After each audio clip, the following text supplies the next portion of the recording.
تنظيم الملتقى في الداخلة المحتلة. ماذا يعني بالنسبة للصحراوي؟ والله أنا متفق إلى حد كبير مع الإعلامي الأستاذ ماجد أنه هذا لا يستحق يعني الكثير من الاهتمام. هذه منظمة يعني كما أشرت تفضلتم منذ دقائق أخذت ثمن، والمغرب خسر المبادئ.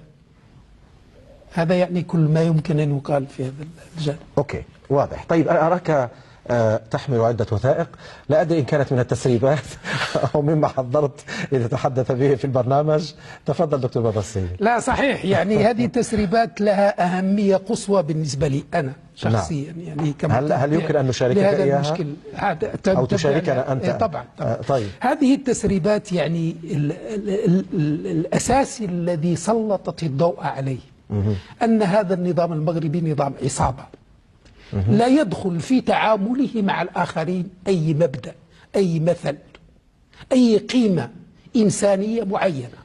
هذا نظام يبيع ويشتري، يبيع ما عند المغرب والشعب المغربي من إمكانيات مقابل بضاعة يسوقها له الزبناء.